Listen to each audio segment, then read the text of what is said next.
all the beautiful people there. Welcome to another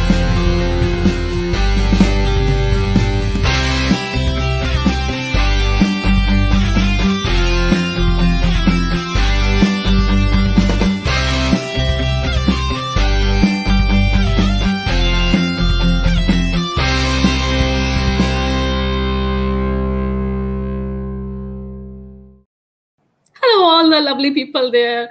Good morning and a very happy Holi to you. My today's guest is a very humble and grounded individual of a charismatic personality. He has multi-diversified portfolio and is very passionate about serving the community. He's the councillor of the place known to be the jewel in the crown of the city of Mississauga. I would like to welcome Councillor Stephan Dasko in my show. Good morning. Good morning. How are you? And happy Holi. Happy Holi to you. How are you doing this morning? You know, I was actually, I don't know how much sleep I got last night because I was really looking forward to joining you this morning. That's a nice compliment for me. Thank you so much. I feel so happy to see you here. Let's have a look at the welcome video from the team.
I'm so delighted to have you here in my virtual studio, Stephen. You studied political science in your undergrad. Was politics your interest right from the beginning? It was. I got involved with politics and helping out in the community probably when I was about 15 years old. And it's something that never really left me. And I took political science at Carleton University and absolutely enjoyed everything that the city was able to offer and to teach. It's a great place to learn. And but my whole life I've spent here in the ward, and so I'm so happy that all things have basically come full circle, and I'm able to help serve the ward that I love so much. That's very nice. Yes, you have a good education and a very strong background in financial markets. And given the current conditions amidst the pandemic, what do you think of how does the future looks like for the small businesses focusing on the people?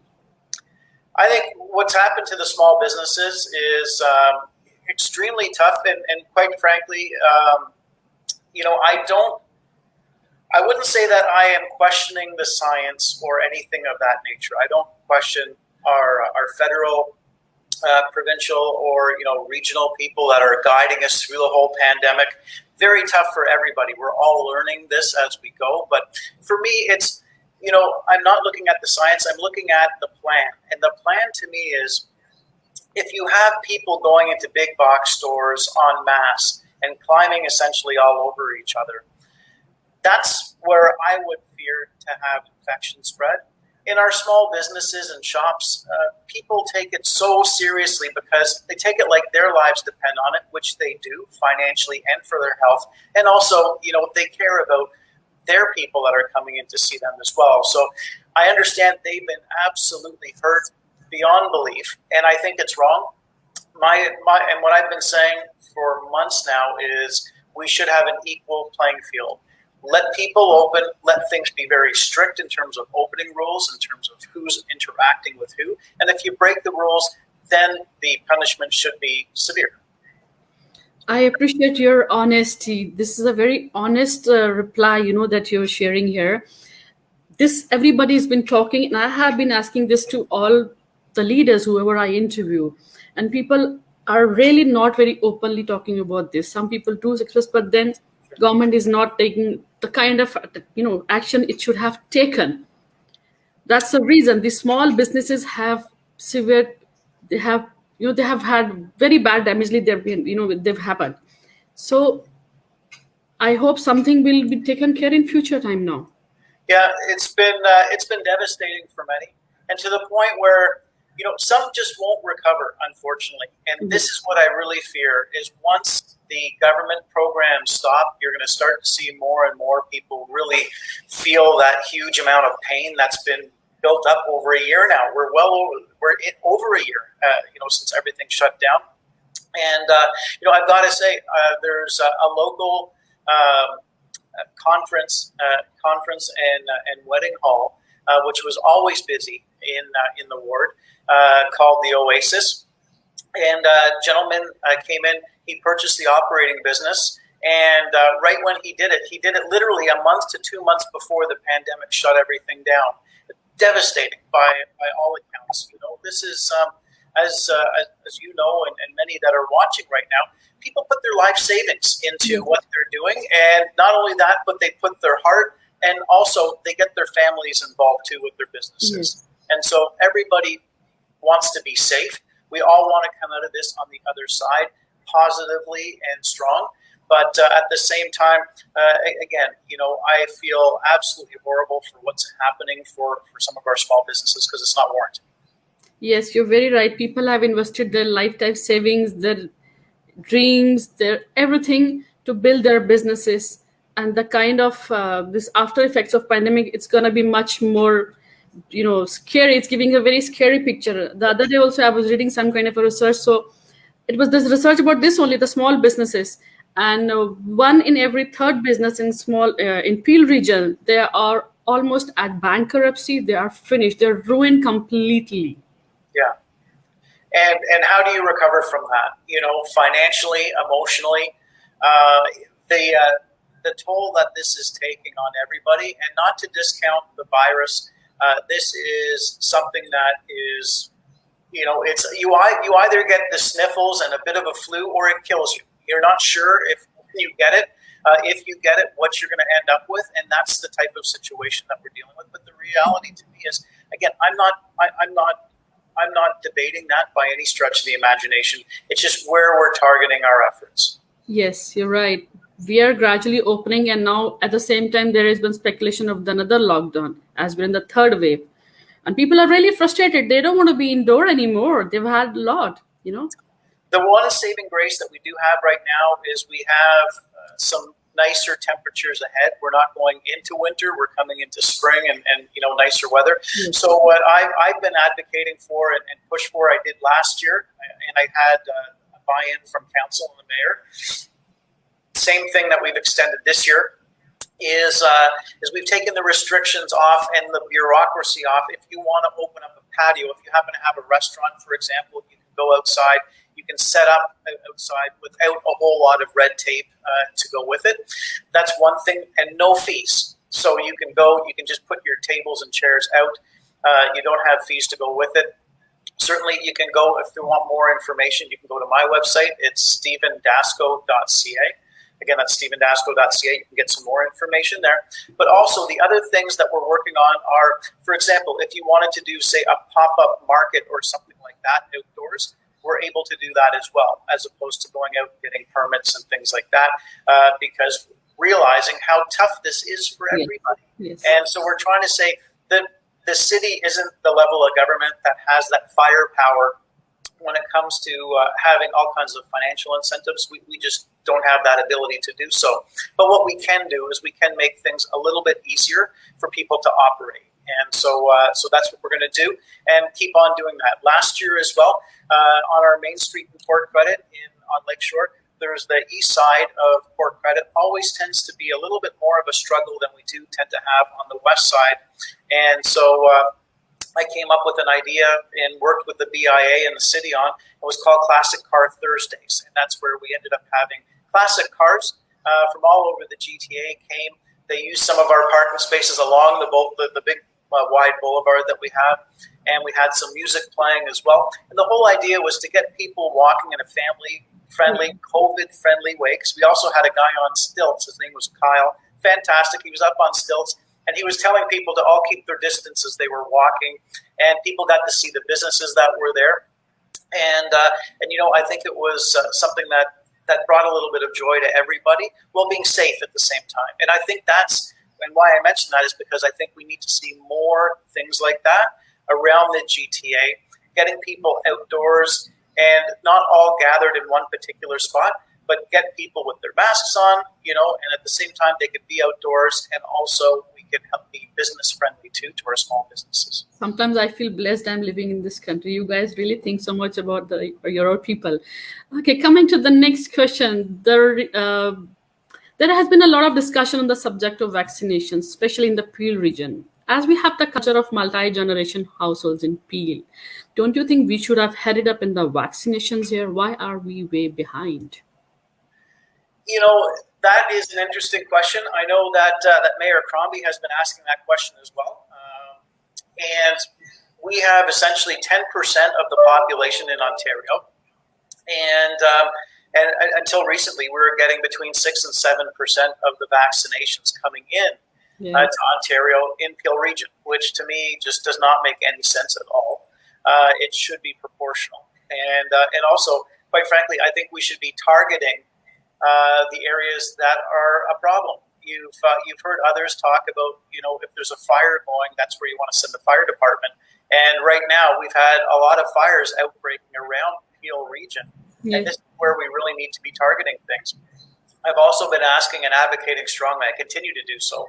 We have Trillium Hospital, for example, in Mississauga. And then we also have the U of T Mississauga campus as vaccination sites. I've been calling for us to have something else in southern Mississauga, and that is along the Lakeshore corridor that's easy to get to by bus, for example, whether you're in bus, car, etc. That's accessible for everybody. And I still think, we've got some great locations, whether it is somewhere like, as I mentioned, the Oasis, the Convention Center.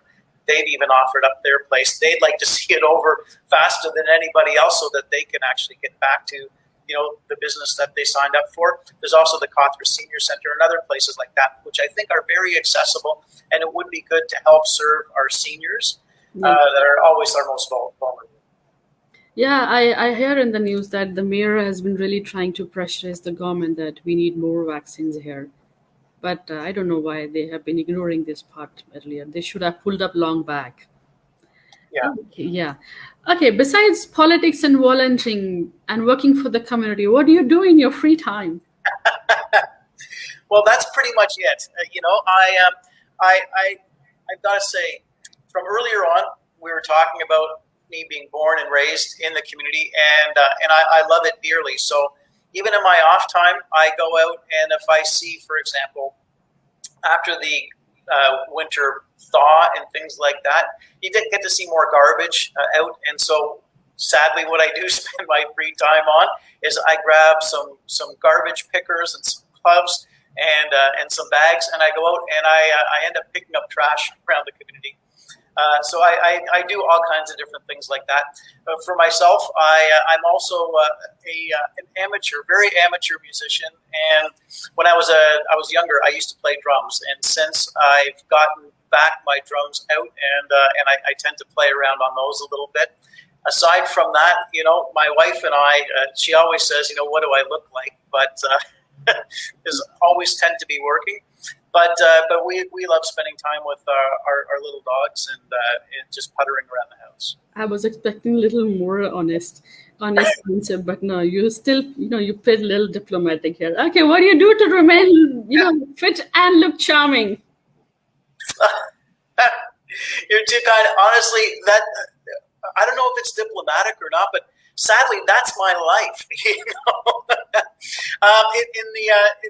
In I guess pre-pandemic times, my wife and I, we always love spending time with our family and our friends, and that's one thing that we're definitely missing, like everybody, And so, that's really that part of our worlds. It's part of our hearts that are missing right now. I think, like everybody, we can't wait for things to get over. For example, Holi. Everybody likes to get together, spend time with each other, hugging each other, and spending time and enjoying. And right now, we just can't do that. So, we're all in the same boat where we just want this thing to get over with. So back to the talk about vaccinations as well. Love to see more and more of those rolling out. Get those in people's arms. So, every little bit helps. But you know what? Playing Holi doesn't keep me fit and look charming. So I was expecting a better reply to that. Oh my! Competition at the end of the day. Okay, well, I have a viewer's question here. If given a chance, which Hollywood actors would you like to be paired with? Oh, if I had a cameo. I'll tell you, I had a cameo role in an independent film that was just shown on Friday. It was called The Lost Museum. And, if I had an opportunity to be paired up with an actor, I would pick, let's see. It's easy. It's Priyanka. I'd love to have that walk-on role with Priyanka, but something tells me that will never happen in my lifetime. No, I'll convey the message to her. Yeah. Okay, one last question, which is a little funny also, but then, it's my viewers' request to ask, they want to see the funny or the pleasant or a good side of the politician. They're tired of the serious topics all the time. If you're offered the position of the Prime Minister of Canada for a day or given a choice of taking $5 million, what would you choose? Oh my gosh, those are really tough and different questions, right? Because I would take the $5 million because I would put it back into the country, because right off the bat, that's what I like about, for example, municipal politics. It's very much, you can do things right away, where if you happen to be the Prime Minister, everything takes forever, right? It's all bureaucratic. So I would definitely take the $5 million, and I do something really, really great for everybody. Thank you. That was fantastic answer. I was expecting this only from you. It was a pleasant. It was wonderful talking to you. I absolutely enjoyed this candid conversation with you. Councillor Stephan Dasko, you're doing wonderful in your community, in your ward. Keep continuing doing all that great work. Thank you so much for coming on my show today. Well, thank you so much. You have a wonderful, wonderful, wonderful day. You've got an amazing show, and keep up the great work as well. And your smile, I got to say, it's infectious. So I love it. Thank you so much. Happy Holi to you. Happy Holi. God bless you. Bye-bye. You too.